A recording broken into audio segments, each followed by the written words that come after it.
Et donc après les ambulanciers, les lycéens, les étudiants, les routiers ou encore les agriculteurs, c'est au tour des policiers de se joindre au mouvement. Avec nous, le secrétaire général du syndicat de police Vigie, Alexandre Langlois, bonjour. Bonjour. Samedi, acte 4 du mouvement des Gilets jaunes. Et vous, la police, vous lancez une grève illimitée. Quelles sont vos revendications, les mêmes que les Gilets jaunes?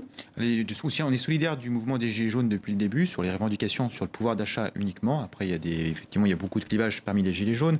Donc nous, on est resté sur le prix du carburant, qui a beaucoup impacté les fonctionnaires de police, car nous ne pouvons difficilement habiter sur notre lieu de travail, soit parce que nous n'avons pas les moyens, soit parce que nous avons les moyens, mais notre voisin de palier va être un délinquant qu'on a arrêté dans la journée. Donc nous devons nous éloigner pour habiter. Du coup, ça a un impact, l'essence a un très fort impact sur nous, parce qu'on ne peut pas prendre les transports en commun à cause de nos horaires atypiques. La deuxième chose, c'est que comme beaucoup de gens, nous avons la CSG qui a augmenté. À différence du secteur privé, elle a été compensée que partiellement dans la fonction publique. Nous avons le gel du point d'indice. Donc en fait, on est sur des mesures de pouvoir d'achat que tous les Gilets jaunes réclament en fait. C'est pour ça qu'on est solidaires. Et donc samedi, on a dit que comme il y avait le gouvernement ne comprenait rien et on n'avait plus qu'à déposer un préavis de grève. Donc ce qui veut dire que personne pour protéger les habitants, la population, les commerçants, les Français samedi? Alors ce qui veut dire, c'est que dans la police nationale, les personnels actifs, petite précision, n'ont pas le droit de grève. Par exemple, sur une compagnie de CRS, si les personnels techniques qui assurent toutes les missions logistiques qui ont le droit de grève ne sont pas là, la compagnie ne pourra pas bouger. Donc nous appelons à nos collègues qui sont actifs à rembourser les frais de grève de nos collègues techniques. Ensuite, la deuxième chose, c'est que quelle que soit la solution qu'il y aura samedi, si nos collègues suivent ou pas le mouvement, il y aura toujours des dangers. Parce que nos collègues, ça fait des fois pour certains 20 jours sans repos, avec des vacations de 20 heures. Donc ils n'ont plus les yeux en face des trous. Et il y aura forcément des bavures ou des gestes non professionnels qui seront faits, qui mettront à la fois en danger la population, nos collègues, et après il y aura des carrières qui pourront être brisées, des vies qui seront mutilées.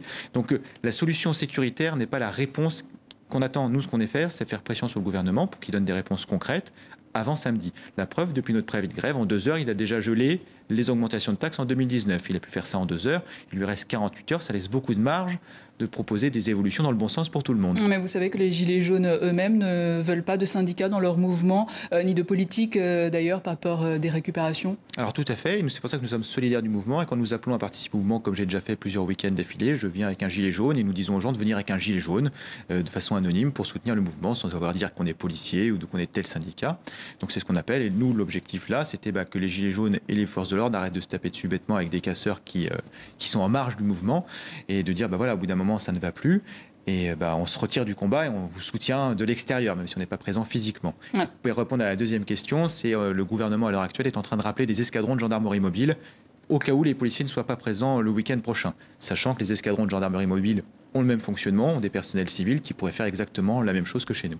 Alors, c'est pas la première fois que vous en prenez à l'Élysée. On vous avait entendu sur l'affaire Benalla. Vous avez réclamé la démission de Gérard Collomb. Vous l'avez obtenue. Votre mouvement est très politisé, en fait. Très politique. Alors, il n'est pas politisé, nous on reste sur des faits en fait.